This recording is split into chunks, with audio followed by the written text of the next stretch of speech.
Makalitan man gud ang mga tao sa mga hitabo.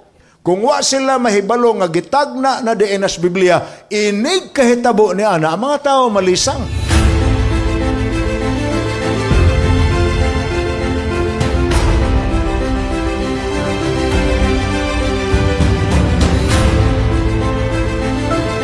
Karong gabi una, ang atong tun-an ang propesiya nga nasuwat sa Revelation chapter 11, pinadayag kapitulo 11. Ang istorya nga nasuwat sa Revelation chapter 11 ang kaagi sa duha ka saksi nga iya sa Dios. Dili ni kining mga tao karon nga nag-angkon sa ilang kaugalingon nga saksi ni Jehova ni. No, it's God's two witnesses, duha ka saksi. Kinsa man na, mga tao na, or symbolic na puna. Ako ning basahon sa inyo sa Bisaya nga Biblia, sa dili patamudive sa hubad ni ini, diha sa kasulatan.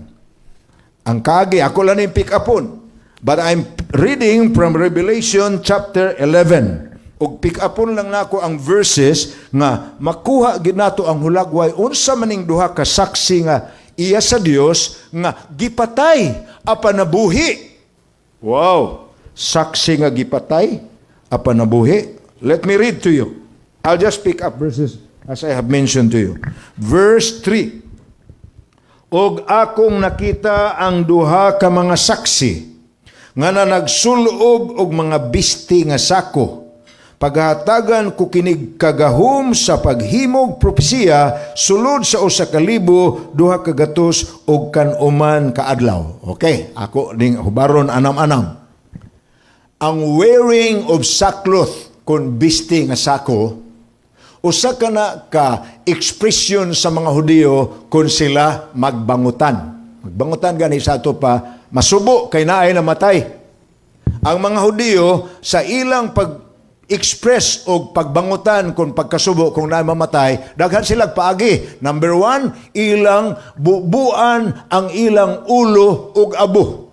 Mabasa nimo na, gihimo na ni Job kadtong pagbalita sa iya nga ang tanan nimong baka, ang tanan nimong asno, ang tanan nimong karniro nangahurot na ang katapusang balita. Ang imong mga anak nga nag-birthday party na igugkilat ang balay nga matay tanan. Sumala sa gi-record sa Biblia, si Job miluhod sa langit ug miyabo ug abo sa iyang ulo. Ancient Near Eastern kana nga kultura nga og magkasubo sila ilang bubuag ang ilang ulo. Number 2, nga expression sa mga Hudiyo kung taga Ancient Near East kung magsubo sila naay kasubaanan nila sa atubangan sa Ginoo.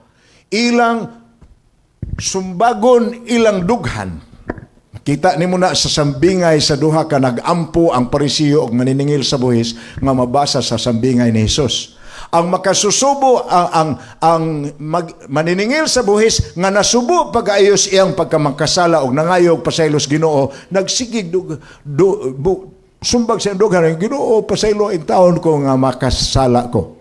Ang ikatulo nga paagi sa morning sa gisuwat sa Biblia ang pagsulob og bisti nga sako. Ang ikaupat ang paggisi sa ilang sinina sa dihang naabot ang balita nga naay namatay sa ilang pamilya. So kanang upat. Now, ang gisgutan diri kining duha ka saksi nagsulob sa bisti nga sako sulod sa 1,000 duha ka gatos og kanuman kaadlaw. Nagsaksi sila sa 1,260 years nga nagsulob og sako sa ato pa sa panahon sa kasab-anan. Ako basahon pa dayon ha.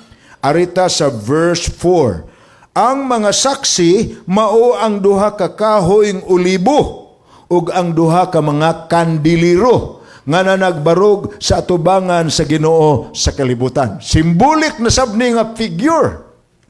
Ang olibo munay main nga source of oil sa mga Hudiyo. Ang kandilaryo munay ilang main nga iwag nga ang ilang ginagamit sa mga pabilo, mga mantika or oil gikan sa olibo. Ang meaning sa ang mga saksi mao ang duha ka mga kahoyng olibo sa to pa sila ang source sa lana nga nagdag kahayag. Apan sila pod ang kandilaryo, sila pod ang kahayag Naaman na sa Biblia gyud.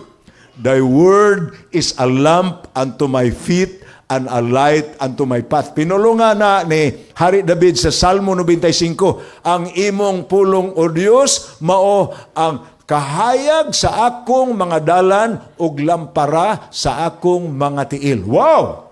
So, ang pulong sa Dios mao ang duha ka saksing olibo ug ang duha ka kandilaryo. Nganong nasiguro nato na? Kay mao man siya ang naglampara sa atong dalan ug nag-iwag sa atong kinabuhi. Na verse 5. Ug kun may buot mudagmal kanila sa ato pa dili mudawat apan masuko sa Biblia. Dunay kalayo nga magagula sa iyang baba ug magaut-ut sa ilang mga kaaway kun may buot mudagmal kanila sa ingon niini paagiha siya pagapatyon gipatay ang duha ka saksi. There was an attempt to kill the two witnesses. Verse 6. Sila may kagahom sa pagsiras langit, aron walay ulan nga moabot sulod sa mga adlaw sa ilang pagpanghimog propesya. Diri na po ni in reference sa pulong sa Dios sa dihang may kaagi si Elijah versus King Ahab sa Israel. Nga ingon ang hari, ngano naman ning grabe tulo naman ni katuig ang hulaw. Ingon ang propeta si Elijah. Tungod ni kaimong gidala ang mga tao sa layo sa Dios, apostasya, gitugutan naman nimo sila nga musimba og mga larawan og mga Dios. Busa nasuko ang Dios kanimo, nagpadala siya hulaw. Pulong sa Dios gyapon natuman ang hulaw. Okay, atong padayon ni.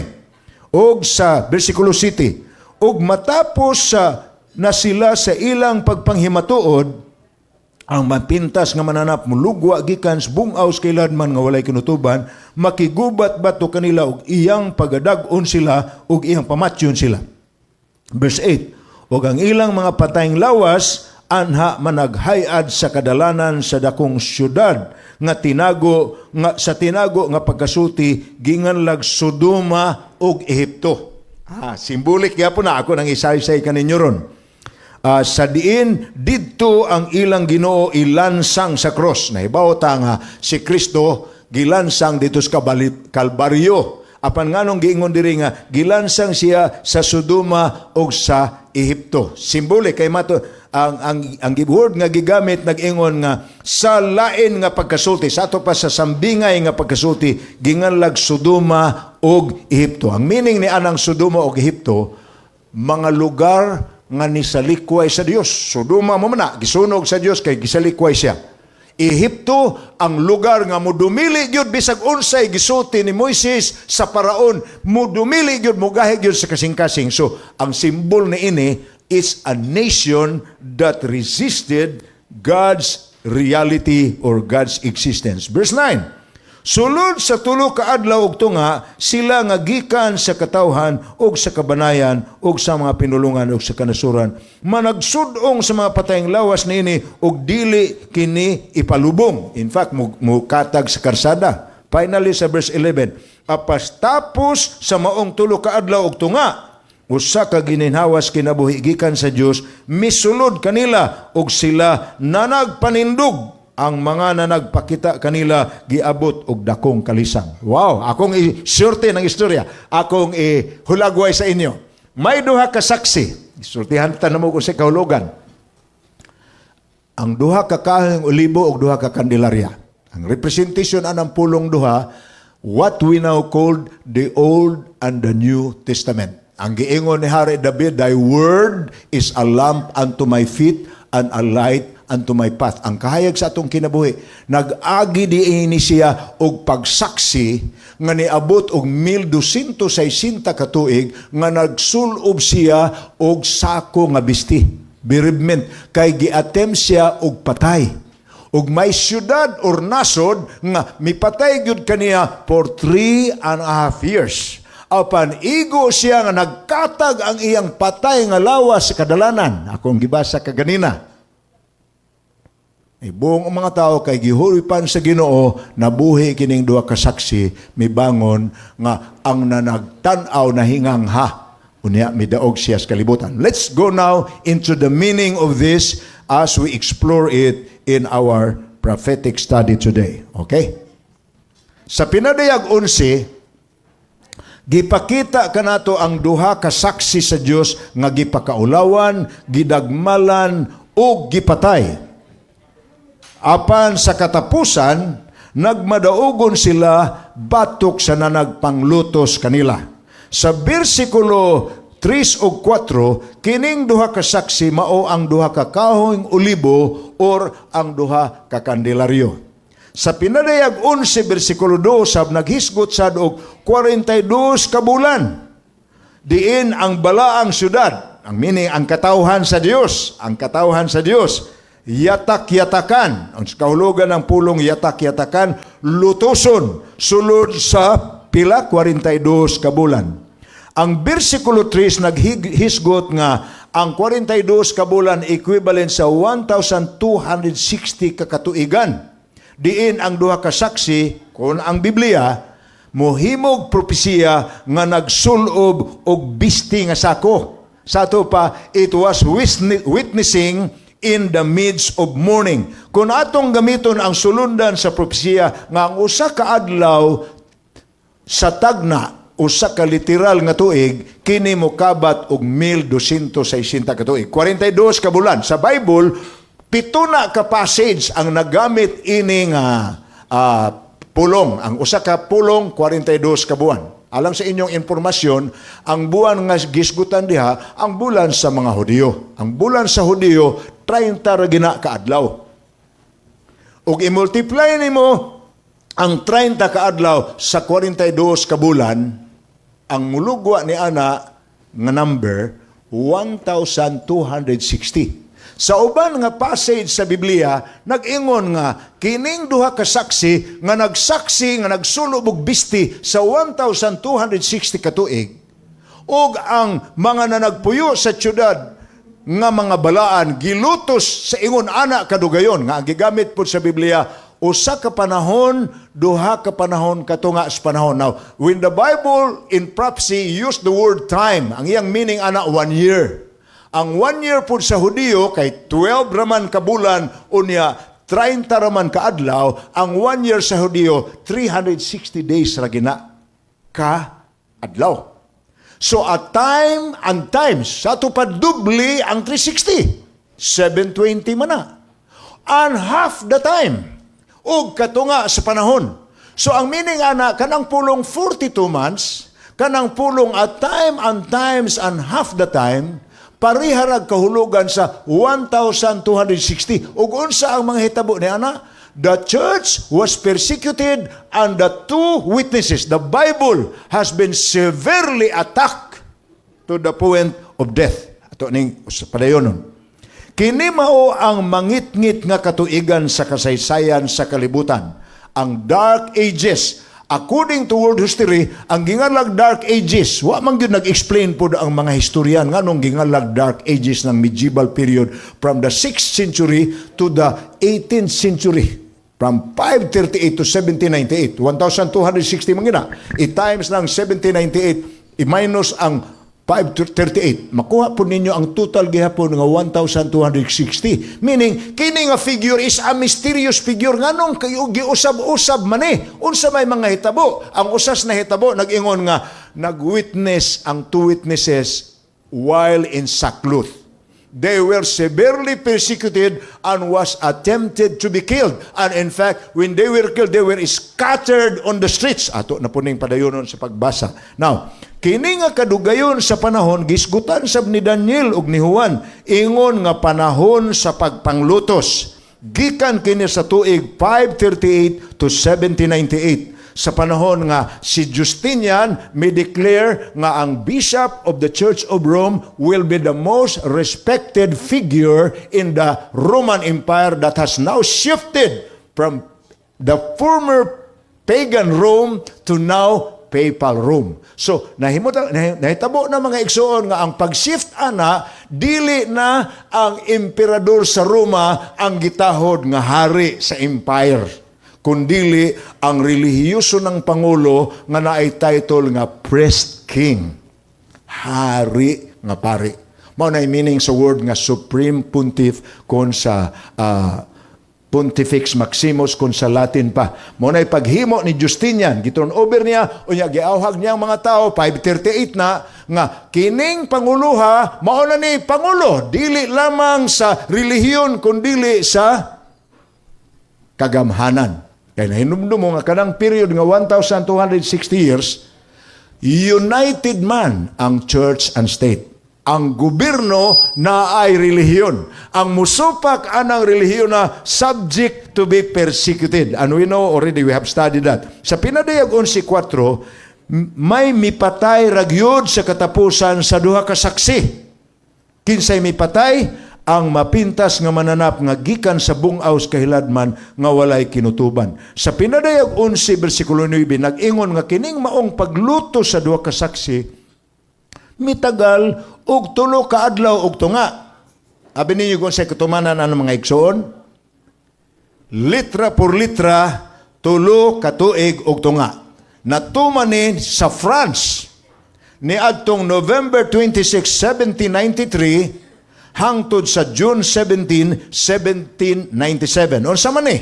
Mao ni ang period nga ang Reign of Terror. Unsa man ang Reign of Terror? Mabasahan ninyo na sa encyclopedia, sa tanang history books. If you type the word Reign of Terror, bisan sa Google, ang explain na sa inyo ang panahon sa revolusyon sa Pransya, nga ang Pransya miingon gyud walay Dios. Diha sa iya mag-una ang gingalan natog modern atheism. O ang ilang gipakadiyos ni anang panahon na ang wisdom kung kaalam. Sa Pinadayag 11, versikulo 11, 9, Pinadayag 11, versikulo 11 ug 12. Naghisgot nga, mabanhaw kining duha ka saksi nga gipatay for 3.5 years, mabanhaw sila human sa 3 ka tuig ug tunga ug gisapwang sila paingon sa langit nga sa ato pa nahimo silang hilabihan kabantugan. Mangutana ta, unsa man day nahitabo ni anang November 26, 1793 to June 17, 1797, panahon sa Reign of Terror? Well, I have told you, ang kahulugan sa pulong Sodoma ug Ehipto nasod nga wa moila sa Dios. That is France sa atong modern equivalent. Diha manukad sa France ang gingalag modern atheism. Diha makuha sa usa ka British nga scientist, gingalag si Charles Darwin, ang doktrina nga walay Dios nga nag-create sa langit. Gipakadiyos nila ang kaalam sa tao. Munang modern atheism ang iyangalan. O paghari sa Reign of Terror, under kang Napoleon na specifically, paghari sa Reign of Terror, ilag yung gipakita nga this is a godless country. Busa, ang usa sa nahitabo ang mga sundalo nga French gisugo sa pagsaka sa tanang kabalayan, pagkuha sa tanang religious literature, samtang ang ubang sundalo nagsunog og daob diri tunga sa karsada. Ang mga sundalong nanaka, kung mabasa ninyo na sa kaagi sa Reign of Terror sa November 26 to 1793 hangtod sa June 17, 1797, that is 3.5 years nga ang mga sundalo musakas kabalayan, makakitag religious literature including the Bible labay sa bintana ug ang musalo nga mga sundalo sugnod sa kalayo. That's how terrible the sight was during the Reign of Terror, when France was trying to indicate to the world that they are a godless society. Sama sa pulong mabasa sa Daniel kalabot sa pagkabantugan ni Nabucodonosor nga miabot sa langit, gilaglag ang pulong sa Dios. Sumala sa tagnas Pinadayag 11:8-9, ang nasod nga mulaglag sa duha ka saksi sulod sa 3 ka tuig ug tunga, gitawag og Sodoma ug Ehipto. Nahibalo, of course, pareha sa Babylonia sa Pinadayag 17 o sa Pinadayag 14. Wa na may Sodoma panahon ni Juan. Gisunog man ang Sodoma panahon pa ni Abraham. That was long time ago. That is several thousand years before the New Testament era. But John was talking about it. There was no more Egypt, napay Egypt as a nation, but not the great Egypt. Apan simbolik ni sila nga mga ngalan. Ang simbolo Sodoma, makasasala nga yuta. nga wa motamod sa pulong sa Dios, busa bisag unsa nga sala ilang gihimo lakip. Ang ginganlan karon sa English dictionary og sodomy. Unsa may sodomy? Ang sodomy, kung inyong tanaw ng inyong English dictionary, perversion of proper sex. Ang dili hustong paggamit sa sex. Nganong ingon ana may meaning sa word nga sodomy sa atong English dictionary? Kay dito sa Sodoma, na hinumdumos kaagi sa mga manulunda nga gipadala sa Dios aron mo destroy sa Sodom and Gomorrah. Pag adto nila sa syudad, nakit-an sila sa mga Sodomite. Apan gitagad sila ni Lot, gipadayon kay nahibaw si Lot, dautan kining mga taong taga Sodom. Apan iyang gitaguan ang duha ka manulunda by divine intuition. Unya ang mga daotang tao sa Sodoma, miadto kang Lot, nakita na mo itong mga mistiso nga naa sa imo. Ipagawas to. Sa English pa, send them out that we may know them. Kanang word nga know, pariha gina sa kahulugan sa word sa Genesis Kapitulo 1, and Adam knew Eve. Kanang word nga knew, ang description na sa sexual intimacy. Ug sa ato pa nang diretsa nga pagkasulti sa atong pinulungan nga moderno karon, pagawasa ang duha ka gwapo nga mga laki kay gamito na mo sila. Amo silang gamiton. You know what that is? Sexual abuse. Munang intaon si Lot ning bargain sa mga bugoy sa Sodoma ug niingon nga, uy, ug nagkatol na gyud ang inyong mga kigul ni ako'y duha ka buok dalaga wa pa gini kaagig laki kini nalay gamita pagko apoy batasang amahana. Ang mga anak mo yang itugyan nga mga dalaga pa nga birhen, naglagot po tingaling duha ka anak mo na nga nahinumdum mo sa sumpay anang istorya. Sa nakalayas na sila sa Sodoma, kay nakagawas magyud sila sa wa pamutugdon ang kalayo nga gipaulan gikas langit. Unya, nahimo lang haliging asin si Mrs. Lot, kay milingi mangyud bisag giingnan, ang yud muglingi, inigtalikod ninyo ang yuglingi, paglingi nahimo man siyang haliging asin, naibaw mo nga ang kauban ni Lot sa paglayas, ang iya na lang duha ka dalaga. You know the rest of the story. Sa sumpay sa Biblia, anang gabi sa pila ka adlaw na nilang didto sila sa langob, ang duha ka dalaga nag-ingon, abi ni Muday, nag-istorya, ang duha ka anak dalaga. Wagit tayo liwat ini. Kay, wa naman tayo, mga laki, wa tayo liwat. Ang atong buhaton day, atong hubugon si Papa. Ug makahubog na, dulog ta. Ako'y una. Muna mga igsoon ang nahitabo. Ang incestuous record in the Bible nga hugaw kaayo paminawon nga istorya, muna ang panahon nga naanak ang ginganlag Moabites ug Ammonites. That was the Bible says. Ang mga kaaway sa Israel nga igagaw ra pud unta sa mga katawan sa Israel kay umangkon ra baya ni Abraham si Lot. Unya si Lot nakapaanak sa iyang duha ka anak ug mao na ang amahan sa mga Moabites ug sa Ammonites. Apan ang term nga Sodoma, ang iyang meaning, immoral nga nasod. Ang meaning sa Egypt, nasod nga mo-reject yun sa pulong sa Diyos. Kay bisag giunsa sa Diyos pagsulti kang Moises, palakon ang mga tao sa Israel, ang Ehipto uban ni Paraon, ning dumili yun, hangtod gipanisan sila sa Diyos. So, ang gigamit nga term sa Bible, nga simbolo sa nag-persecute sa Bible, nag-attempt, is Sodom and Egypt, meaning immoral. Grabe ang immorality sa France ining panahon na. Abi ninyo, nagtudlo kinis Pransya diin na manukad ang gamot sa ateismo ug ang immoral nga mga pangagamhanan nga gitawag nga reign of terror sa panahon sa revolusyon sa Pransya. Gibasa nako ang usa ka kaagi, si Queen Marie Antoinette, asawa ni King Louis XVI. Giparid siya sa palibot sa Paris.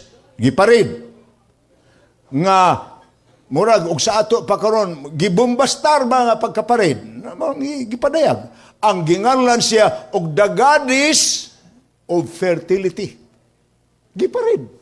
Guwapa man kay nas Queen Antoinette, wife of King Louis XIV. But they were trying to declare, this country, to show to the world, nga immoral gini, promiscuity. Naa sila sa karsada sa tungang gabi na ay promiscuity. Ibaw mo sa promiscuity. Mapatuyangon nga sex. Nakakita mi ni mga igsoon. Kami nakatulti naman mi ninyo nga 11 mi katuig sa Africa. Usa ka panahon ni ana naabot mi sa siyudad sa Kampala sa Uganda. Pag-abot na mo, mga alas 9 gabi grabe ka heavy traffic. Nangutana mi sa pulis sa Daplin. Sir, unsa man ning heavy traffic diri?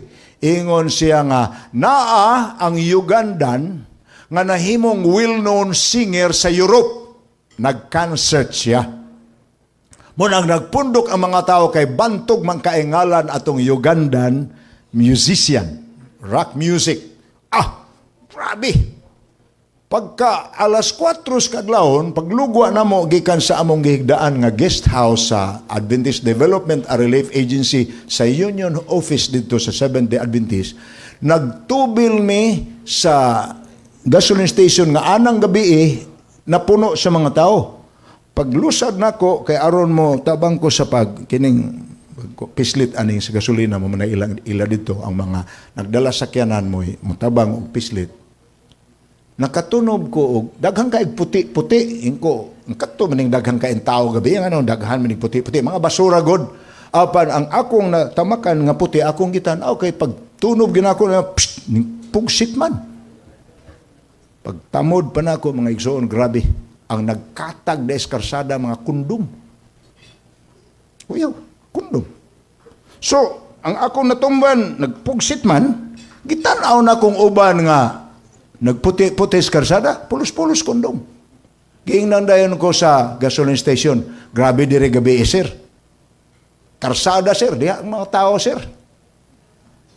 Ngilara no, muna nang high kaayo silang rate sa age dito kay naaman sa ila ang promiscuity ka ng pagpatuyang bitaw. Ang punto na ko mao ni nga it happened in France. In the 3.5 years of the reign of terror, promiscuity was promoted and they are doing it in the streets. But it was also done in defiance of what God revealed in Scripture. Di naman sila motuog Bible. Busa, para nila ang makalipay mo'y maayo. Sa pinadayag 11:13, adunay dakong linog nga miuyog nga nakagunob sa ikanapulong bahin kini nagsimbolos Europa nga nabahin sa napulo ka mga naso diin ang ikanapulo mao ang Fransya. Ato naman ang naisgutan sa 10 toes of Daniel 2, sa 10 crowns of the beast, sa 10 heads of the dragon. All of those symbolizes the 10 great kingdoms of Western Europe or Roman Empire. 3 of which were uprooted when the little horn came, and the little horn became greater than the rest of the other horns. Ato di ko na nausbon. So, sa Pransya, gidakop si General Berthier, ang Papa nga dito in taon maglingkod sa Vatican. Gikuha ni General Berthier si Pope Pius VI o gidala ngadto sa Valence, France. Sa Pransya sab, nahitabo ang gingalag inihaway sa mga French Protestants nga gingalag Huguenots kanang gitawag natog the Saint Bartholomew Massacre. Nga kung giingon ninyo, kung inyo nang i-research, bisan sa Google, bisan sa Wikipedia, makita ninyo nga, grabe na nga kasaysayan sa masakir.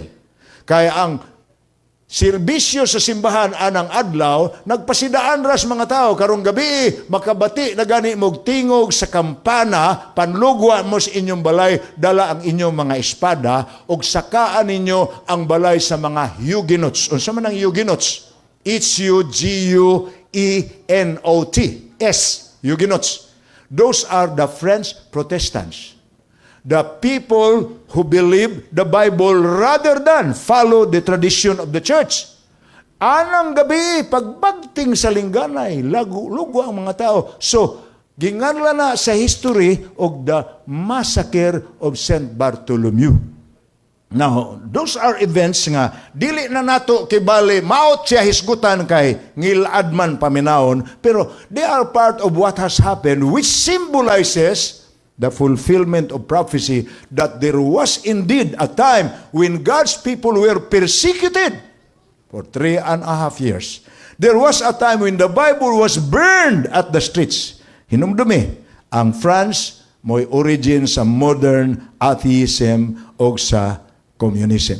Ang reign of terror sa Fransya, mipasiog da silag sinunugay sa Biblia, miusab sila sa kalendaryo. Gihimo nila ang kalendaryo nga ang usa ka buwan tulo ra ka semana, nga ang tulo ka semana dulay napulo ka adlaw. But that lasted only for 3.5 years, as the Bible says. Because after June 1797, pagkawala na sa reign of terror, sa nadakpa na si Napoleon Bonaparte, ug namatay siya samtang napriso siya sa island of Alba dito sa human sa Battle of Waterloo against ni General Wellington sa British. Ni end ang reign of terror, ni balik og normal, og ni spread na ang atheism, pero nagpabilin po ang Christianity, og ang nahitabo gyud ni anang panahona, ni balik po ang gahom sa Biblia, na imbento ang printing press, og ang primero nga libro nga giimprenta sa first printing press was the English Bible translated by William Tyndale. Tulikibon kayo, nitindog ang saksi nga gipatay.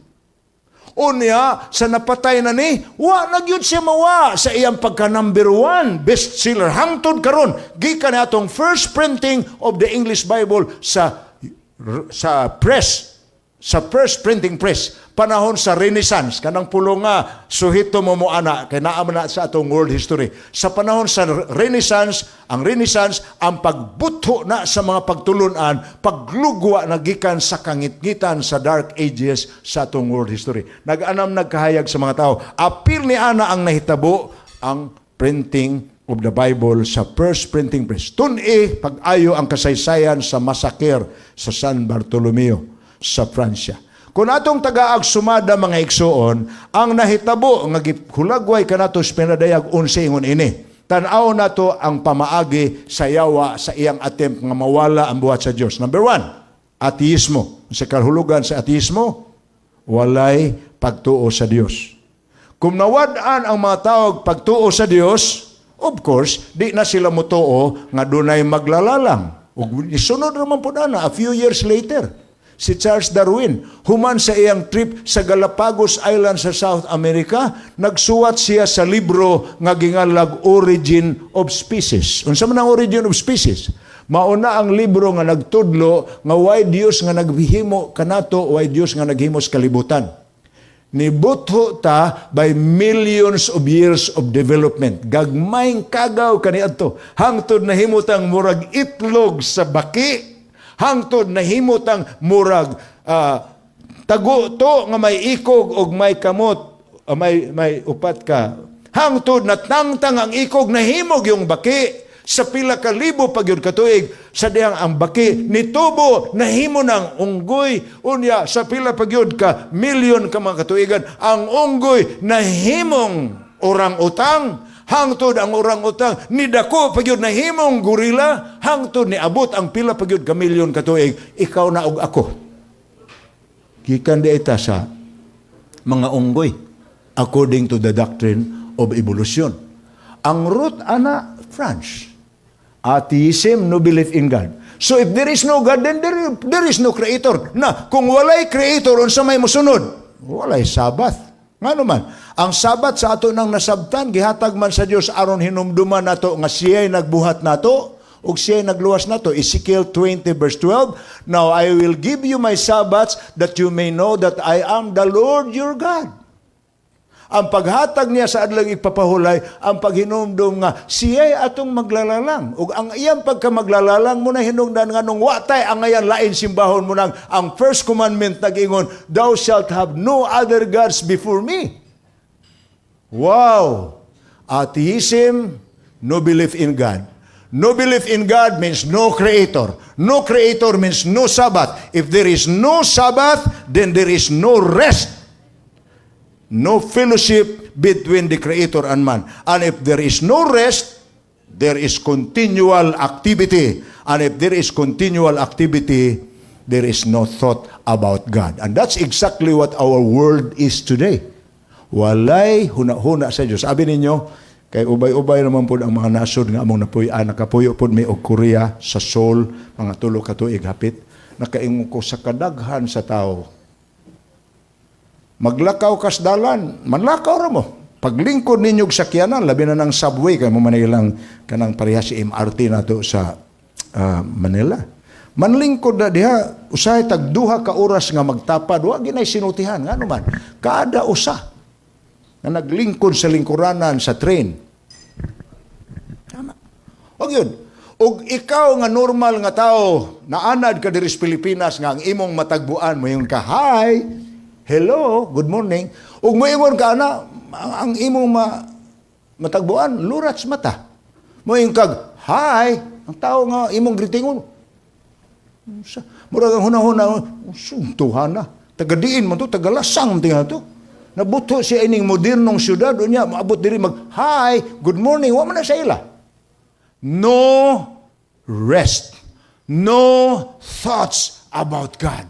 Continual activity. Oh, my dear brothers and sisters. Nakita ba nato og nilampos ba ang yawa? Atakiho ni Satanas ang duha ka institusyon sa Dios. Ang pamilya o ang adlaw sa pamilya. You see, duha ka institusyon ang gipasiugdahan sa Dios sa tanaman sa Eden. Pagkahuman niya sa creation, Genesis chapter 1. Pagsugod nagtao, una, gikasal sa niya si Adan ug si Eva. Unya human niya gikasal iyang giingnan, lumukop kamo sa kalibutan ug pun-an ninyong kalibutan. It is an implication nga wa tuguti sa Dios ang sex o ang procreation hangtod iya sang gikasal ang unang lakig bayi. Ikaduha nga gihimo niya, iyang gipasiugdahan ang adlaw igpapahulay mo ng Genesis 2 verses 1 to 3. Sa dihang niingon sa pagsulti, adlaw kini nga balaan, adlaw kini nga espesyal. Nahumanan ako gihimo tanan, kana akong gihimo sa unom ka adlaw, ako nang ipiyal kaninyo, kamoy magbuot ana. Kay sa Bible nag-ingon, and God gave man dominion over all that He has created. Siya ang nagtugyan ini sa unang pamilya. So God instituted two things during creation. He instituted family, Adam and Eve, who later have Cain and Abel, Seth, and the rest. Og ang ikaduha niyang institusyon, ang Sabbath. The time when family will be able to fellowship together to meet God in worship. Muna'y tuyo sa Biblia, nga napadayag sa Biblia. Nakita na nimo nganong kining duha, family and the Sabbath, mao'y tumong sa atake sa yawa karong panahon na. Pamilya ug adlaw igpapahulay. Now, ang atong gitun-an na ining milabay nga pipila ka gabi, katong tulo ka gabi, ang katapusang mensahe sa tulo ka mga manulunda. The last warning message, Revelation 14, 6 to 12. Unsa ganitong una? Ang una nag-ingon, nagtawag kini kanato sa walay katapusang maimbalita nga iwalis tibuok kalibutan sa tulo ka manulunda. Mulukop kini sa tanang kanasuran, sa tanang kaliwatan, sa tanang pinulungan, sa tanang katawhan. Although, matawag nato, sa history sa Bible o sa kasaysayan, dili gyud majority ang misanong sa Dios. Ang pagka-minoridad sa katawhan sa Dios nga naminaw niya, naagi na sa Biblia. Minority ang misuod sa arka. Walo ra sila kabuok. Si Noe ra og ang iyang pamilya, iyang tulo ka anak og ang ilang mga asawa, si Mrs. Noe og ang asawa ni Sem, ni Ham ug ni Japet. Sa panahon nila ni Abraham, minority ang Israel. Sa panahon nila ni Jacob, minority ang Israel. Sa panahon nila ni Daniel, ni Moises, minority ang Israel, itandi sa Egyptians. Sa panahon nila ni Daniel, ni Ezekiel, minority ang Israel, itandi sa Babylonians. Sa panahon ni Ginoong Hesus, minority ang Christians, itandi sa Romans. So God's people has always been the minority. Sukad kani adto hangtod karon ngano man ang kamatuoran di ay dili kay popularity contest or dili kay majority rules, dili. ang kamatuoran, masukod nimong kadaugan sa kamatuoran, kay bisag gamay ra siya, mubarog man gid siya ang kamatuoran. Ako mo tagago sa kateksto. Lucas 12:32. Ngano nga nahibaw ta nga ang katawhan sa Dios sukad kaniadto hangtod karon ang minoridad gyud, gamay gyud sila kay gipasalig sa Dios kanila. Kamong gamayng panon, kamo mo'y akong gipanagan-an o gitagan-an sa kinabuhi nga walay katapusan sa gingharian sa langit. Ako, basahon ko ni. Lucas 12:32. Niya yun diri. Luke 12:32. What does the Bible say in this verse? Ayaw kamo pagkahadlok gamayng panon, kay gikahimutan sa inyong amahan ang paghatag kaninyo sa gingharian. Pagkanindot nga pinulungan, no? Sa mga tao maingon nga, gamay ra man kaayo ta, ako gyud kumuguol anang, gamay ra ta. Ano man, biblical na. Ayaw kamo kaguol gamayng panon, kay kaninyo gitagana ang gingharian. Matthew 13 o 14. Akong basahon sa inyo na po, another text ni. Di kita maguol nga gamay ta. Matthew 7, versikulo 13 o 14. Paminawa ha? Sumulod kamo, agis pultahan nga masigpit, kay dako ang pultahan ug sangkad ang dalan nga padulong sa kapildihan, ug daghan ang nagasulod agi niini. Apan sigpit ang pultahan ug hiktin ang dalan nga padulong sa kinabuhi, ug jutay ra ang mga nakatultol niini. Grabe nga terminology. Pinulungan ba yan na ni Ginoong Hesus? You see, Christ belong to the minority. Ang mga taong misunod kaniya sa nagministeryo pa siya, dili iyang pulong ang ilang giapas, ang iyang magic bread na hinumdum mo niya itong himuan niyag milagro. Nagsunod-sunod ang mga tao, kaya daghan naman siya gihimong milagro. May patulon nga giyawaan, iyag hingin lang ng yawa. May babaging nagtalinugo, 27 anyos, nakahikap lang sa sidsid sa iyang sinina, nahunong ang pagtalinugo. May tao nga si Bartimeo nga nagsinggit, Jesus! Jesus! Linging Ginoo, unsa may imong tuyo? Ingon ang tao nga si Bartimeus, gusto ko kakita. Unya nahibaw mas gihimong Ginoo. Hakop siya giyuta, gibutang niya siyang palad, giludaan niya, lapok, giludaan sa Ginoo. Human niya gluwa, gimasa niya ang lapok sa iyang palad. Pagmasa niya sa lapok, gipaghid niya sa mata ni Bartimeus. Pagkahuman niya paghid sa mata ni Bartimeus, gikuha po niyang lapok nga iyang gipaghid. Unya, ingon dahil si Bartimeus, nakakita nako. Well, daghang milagro, gihimo sa Ginoo. Apan, eventually, the majority shouted dito sa korte ni Pilato, ilansang siya. Ang uban atong kamuta, nga misinggit ilansang siya, ang uban atong kamuta, katong midawat sa iyang tinapay, nga gimagic niya ang duha katinapay og 5 katamban nga sinugba. Gibada sa usa ka inahan sa bata. Nga nagutom ang mga tao, nasubo na kaayo ang mga tinun-an, kay ingon ang mga tinun-an, Ginoo, sunod-sunod maning mga tao nimo. Ipanggutom na ni sila. Kay wa may makaon diri. Ingon ang Ginoo, kinsa may naidalang tinapay. Nangatarungan in taon tong mga tinun-an, Ginoo, bisang pagtibuok bikiri ang atong anahaon, huwag paigo nga ipalit nato sa pan nga atong ipakaon ni mga tawhana. Apan taod-taod ang usa ka tinunan mi da sa usa ka bata. Ang bata ni Dool naay dalang putos tingali niingon to siyang mama nga, ma, muuban ko kay mosunod ko anang magtutudlo nga gahimog mga milagro, gistugot sa inahan, apan naghuna-huna tingali inahan, basig di ni kauli gipadalbalunan, duha ka tinapay og 5 ka isda. Tamban may akong gisgutan kay mo may atong kumon diri, kay mo may gagmay. Gimagic sa Ginoo. You know the rest of the story, the feeding of the 5,000. Nga sumala sa istorya, human gyud ampo sa Ginoo sa human niya gikunit-kunit. Nahinomdom man ko anang kunit-kunit sa isda. Kaysa gagmay pa kami gud sa among pamilya mga igsoon, tugaan ko gamay sa inyo ha. Icebreaker lang eh. 12 mi kabuk, magsuon. Pagkan mi, pwera buyag. Mga ginikanan gud sa una, kugihan kaay sila. Muna nga naabot mig 12 kay mato nila bubarato man gud po ning 12 kay dinosina gud. Apan magpalit na gani, magluto na gani si mama isda, may nununan man ang sinugba nga buwan.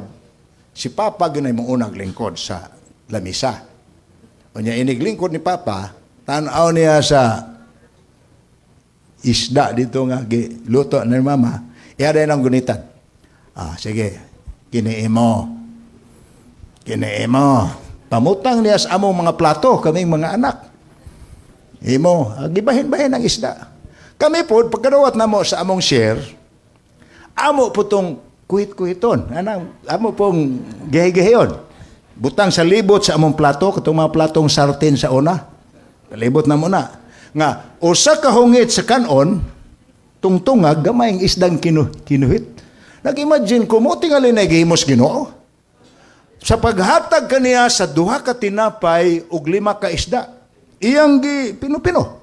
Pag pino-pino niya, iisa niya ang kamot. Amahan, panlangin ay kining pagkaon, gikinahanglan sa imong mga anak. And the Bible says, everybody's eyes were open. Kay nadaghan man ang gigihay-gihay niya nga duha ka tinapay ug 5 ka isda. Apan sa humagkaon sa dihang nabibo ng mga tao kay magic bread ug magic fish may ilang gikaon, nakita nila nga daghag sobra ang Ginoo di gyud usikan. Kay bisag daghag sobra, giingnan niyang mga tinunan, hala, kuhaan ninyo ang mga sobra.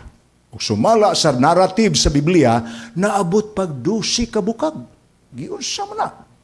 Well, I am telling you, this is the miracle that God is trying to do. Kamay ang iyang mga tao pero mo prevail ang kamatuoran sa kadaghan sa misinggit. Crucify him. Ang uban ato ang kamot nga midawat siyang tinapay. But God's people has always been a minority. Ang matinud-ano niya nga katawhan. Pero mulukop sila sa tibuok kalibutan.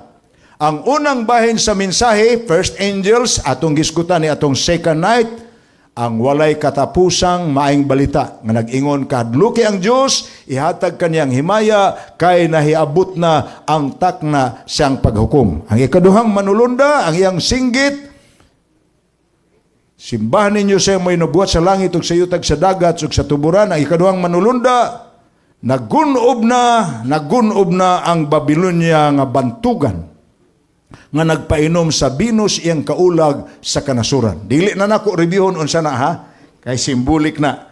Ang Babylonia mao ang religious system nga nag-reject sa Ginoo apan mipalutaw sa tradisyon nga tinun-an pagtuon sa mga relihiyosong tradisyon nga iyas Ginoo. Kay wala may Babylonia sa panahon ni Juan.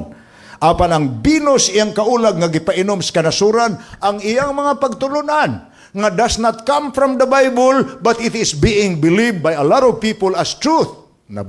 Nahubog ang kalibutan. Ang ikatulo ang sugo ngadto sa mga tao nga nakaamgo nga ang Babylonia di ay usa ka religious system nga nagtudlo dili sa kabuton sa Dios. Gitawag niya ang iyang mga tao. Pinadayag 18:4, gumawa kamo kaniya mga tao ko aron di kamo makaapil sa iyang kasalanan ug di kamo makaambit sa iyang mga hampak. Ayaw mo pabilin diya kung kaamgo na mo nga delikado ni. Ang ikatulo ka manulunda, nahibaw na to ang iyang mensahe sa pinadayag 14:9 og 10. Usa ka bugat nga pasidaan sa katawhan sa kalibutan nga nagtawag kanila kung adunay musimbas mapintas nga mananap ug mudawat siyang marka, siya magainom sa bino sa kapungot sa Dios. Ang pangutana, nagapadayon maning buhata karon? I already told you. At this very moment, samtang naghimutagwali sa Royal Valley, there are hundreds of other sites in our country and there are thousands of other sites in different parts of the world that are doing this kind of the proclamation of the gospel message. Gabi nalipay kay ko kay ang atong broadcast gabi i-broadcast man ni sa atong mga igsuon sa Hope Channel, sa social media na, Facebook na, YouTube. on the air, ambot, live ni sa on the air ni, live ta karon o dili? Live ta. Wa man ma-record ng pila ang hearers kung listeners sa radio. Apan ang Facebook o ang YouTube, mutug-an nagpila ka views. Akong gitanaw ang atong salida kagabi, atong presentation kagabi, so far mo'y highest na to, naabot nag 7,000 ang viewers. Kaya ang mga taong makabati di ay, og ma-interest sila sa pulong, pisliton raman nilang aro sa Facebook, kanang aro bitaw, ano? Share man ang kahulugan, ana. Akong gitanaw karon ang shares na abot nag 300 plus. Tulo kagatos ka mga tao ang mi-share sa ilang friends, na usa ka tawo nga ang ilang friends 40 ka buok. So ang atong viewers sa present sa katong kagabi nato nga broadcast 7,000. So far mo to has 5.7 man ang the other night. Pero sige pa nag-increase. Ang point na ko mao ni nga mulukop gyud ang mensahe sa tibuok kalibutan. Paagis Ginoo. Abi niyo, isultihan ta mo. Na istoryahan mo ha, malingaw man ka mong istorya. Panahon sa COVID, kini ko nung iyawa og ang Ginoo, istorya raman icebreaker ba? Nagtagbo sila, pareha bitaw sa kaagi ni Job, nga nag-istorya ang Ginoo og si Satanas. Niya, gipanghambog sa Dios, nga si Job, buutan nga tao, apan gihagit siya. Buutan na, nag-alagad na nimo, kaya ang gihimo nimo anang tawhana, panalangin, raman. Kuhaan lang imong panalangin, di na si Job, alagad nimo. Nagtigi sila sa istorya, mutong nahagit ang Dios, ha? Mao ba? Nag-alagad si Job nako, kay panalangin na akong gihatag niya, ugwad o na akong panalangin, di na siya mo alagad nako. Okay! Ingon ang Ginoo kang Lucifer sa istorya nila sa Job Kapitulo 1 na. Ingon ang Ginoo, okay. Tagaan kag permission. Ang akong gihatag sa iya nga panalangin kwa, tanaw na to, di naman na mo alagad nako. So the rest of the story followed. 3,000 ka mga asno, patay, hangin na, 3,000 ka kamilyo, patay. 5,000 ka baka, patay. 5,000 ka karniro, patay. Naghangak-hangak ang nagbalita kang Job, ang imong mga baka ambuton sa nahitabo na may hangin nga matay mantanan, hangtod na hurot ang news. Apan, ubasahon ninyo ang Job 1 verses 20 to 22. Makita ninyo nga nag-ingon si Job, mihapa siya sa atubangas Ginoo mo lagi tong nagbubu siya, abo siyang ulo, gigisi niya iyang bisti, misulot siya sako nga sinina, bereavement niya, apan bibukad siya sa iyang kamot og maingon, ikaw ang nagdala ka nako nga way bisti sa nataw ko ining yuta, basig pabalikon pud ko nimo syuta nga wa po'y bisti.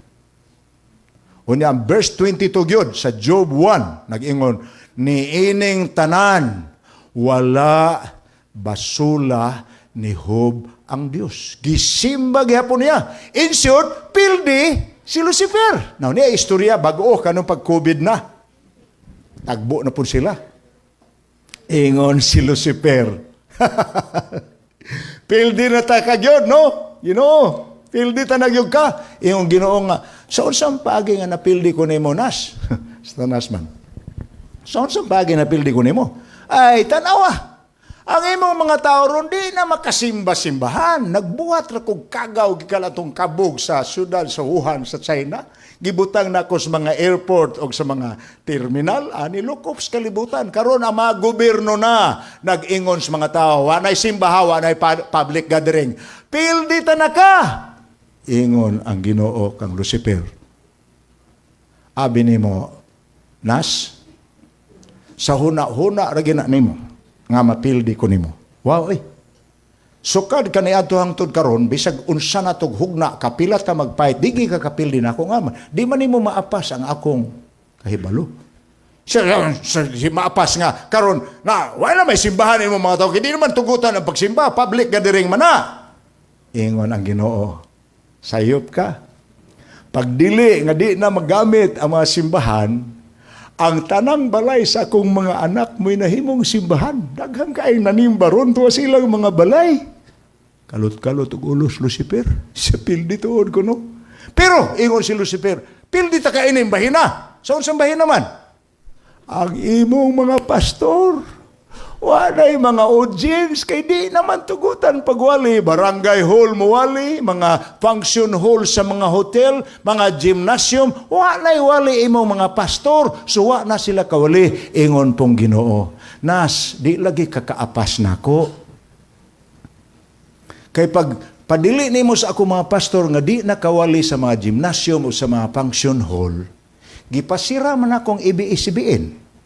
Naabli man ang Hope Radio, naabli ang Hope Channel, naabli ang 3ABN. Abi ninyo, ang akong pastor kaniadto nga mag-audience lag uskagatos, karon uskawali 7,000 na kawali. Daya usay ka panahon nagwali ko mga igsuon nga ingon ang atong Hope Channel manager Ilder Tanawa. 179K sa YouTube ra na, way labo sa Facebook ra na, 179K viewers, 179,000. Ang point na ko ni, mao ni, ang Dios di gyud malupig sa kaaway. Bisa kung saon niya, di niya malupig. Kini iyang pagpatay sa duha ka saksi, temporaryo. Kadyutra, pagbangon sa saksi nga duha ka buok, nga gitagna pus Biblia. May bangon kini og nahimong bantog hangtod karon. Wa pa nimo lusad sa number 1 ang Bible as the world's number 1 bestseller. Di ka usa nga murag moapa sa iya ang Merriam-Webster Dictionary. Apanon karon nga naanay thesaurus ug naanay Google sa inyong mga cellphone, wa na pud ang mamalitay dictionary. Bible lang gihapon. Bisag naanay Bible sa inyong cellphone, Bible lang gihapon ang most sold book in the world. Wow!